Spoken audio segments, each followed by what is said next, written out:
I peer through the dirty glass window of an enormous brown and gray Victorian home, one that is too large for me to explore or to know the contents of all of its rooms. And while I have never been here before, I know also that it is my home. But I feel something is wrong, and when I look out that window, I see this man carrying a knife, a long knife, and he uses it to jimmy open a window that is latched. And so I run to that part of the house and lock the window, and he looks me dead in the eyes and smiles, and then inexplicably he is at another part of the house climbing through another window, and I rush over to that one and shove him out and latch it. I know, and I don't know how I know, that he isn't just going to rob us, but he is going to kill us. And keeping him out is a life or death proposition. And so I go to find my husband to try to tell him about what's going on. But by the time I find him, someone else in the house, I don't know who, has invited the killer in.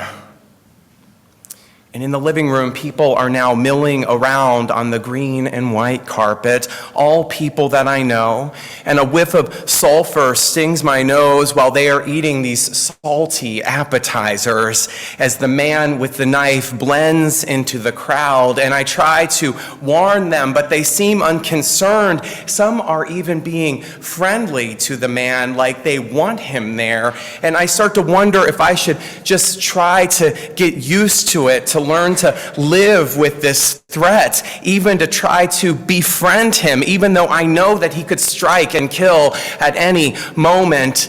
And then I find myself stuck, paralyzed, unable to decide to run or to try to talk to the man or to continue to try to warn others, unable to move or walk or leave. And the man looks me in the eye again, pulls out his long knife, and then starts to approach.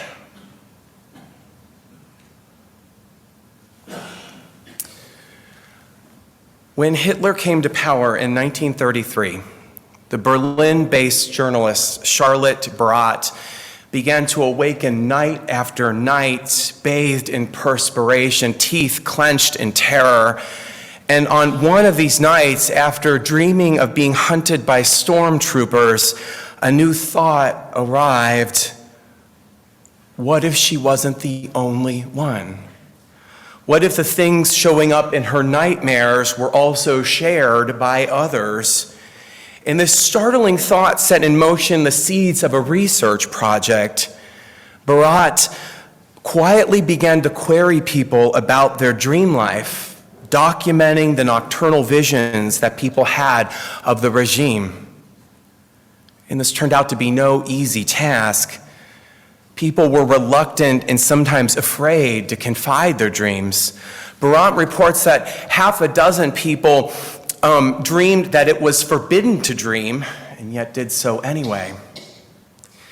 She canvassed a broad section of the population, from students and lawyers to manufacturers to housewives. Altogether, she obtained dream reports from more than 300 Berliners. Now, as a Jew, she was eventually compelled to leave the country. And in 1933, she and her husband landed in New York, where they joined a community of exiles.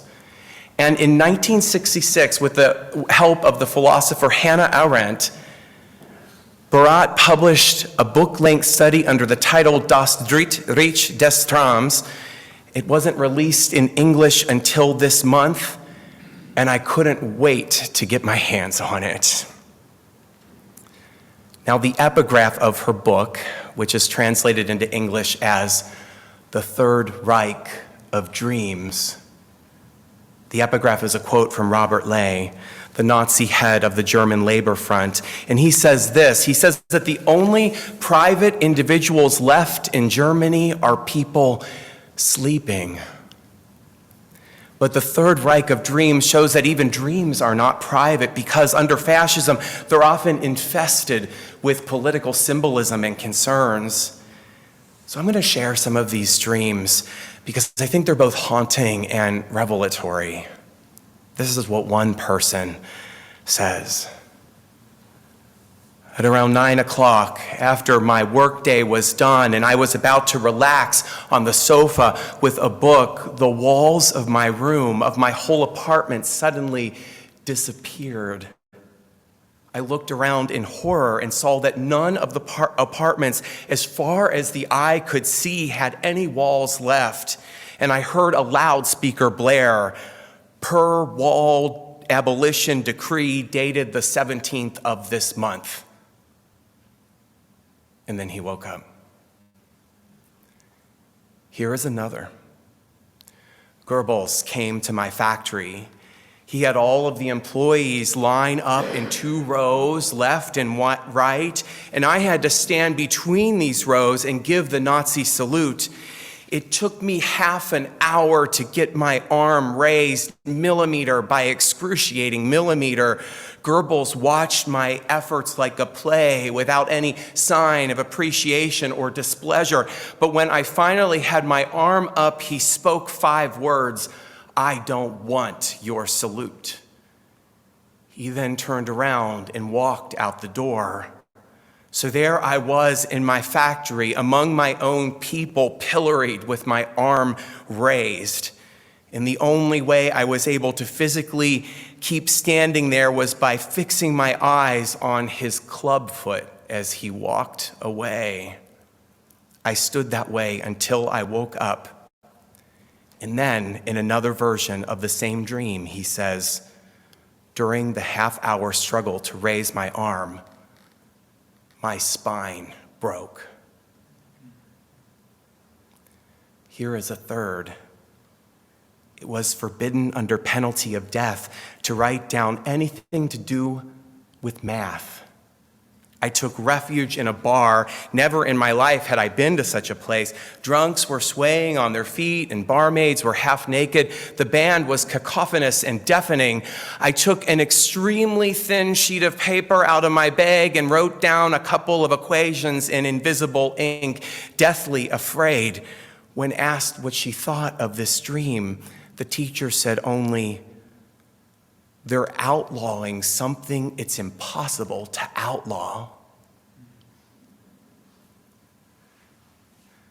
It would be too neat for me to pretend that I could spill all the meaning and symbolism that is stitched up inside these dreams in just a few sentences. Dreams don't work that way. In fact, I would love to hear from you about what you think of those dreams after the service, because I'm sure that there will be things that I miss. But I do have some thoughts on how these dreams show us how fascism works. In fascism, the sense of protection and privacy disappears, such that anyone can report anyone, such that every person worries about being tracked and traced, such that their walls disappear and they have to self-censor. The ideology of fascism denies facts. It purges them from public documents. It purges them from websites. It forbids them to be spoken in schools and read in books, such that people can't even write the truth on the smallest sliver of paper. People feel lonelier when they are in public spaces under fascism, because what you believe is true and what matches your experience cannot be named. If it is named, it leads to consequences. Acquiescing feels like a 500-pound weight, and one that, when you finally give into it, it breaks your spine. For me, the most surprising chapter was the one about erotic dreams about Hitler. People dreamt of Hitler putting his arm around them in the theater. They dreamt of telling Hitler that they were opposed, and yet he loved them anyway. They dreamt of Hitler taking their hands into his and staring at them intensely and lovingly. There was an intense inner conflict occurring in these dreams, but there was also this common feature that people wanted to be chosen, selected, praised, and made safe, even though they expressed opposition to the regime. There was a kind of Stockholm syndrome in these dreams, a kind of fondness for one's jailer. I had just started to read stories about churches that are beginning right now, today, to self-censor, to remove certain language from their websites and publications. The ones that don't are starting to be punished. The ones like the Episcopal Church, whose federal funding has been revoked. When I first had the dream about the Victorian mansion, I had been thinking of this fact. And I think that the self-censorship feels like a way of letting fascism seep in, and yet not letting it seep in, not self-censoring, carries its own dangers and feels threatening in its own ways. And so in the dream, I try to keep it out, to close the windows, to push the man away, but ultimately someone lets him in, and I have to get used to him lingering in the house.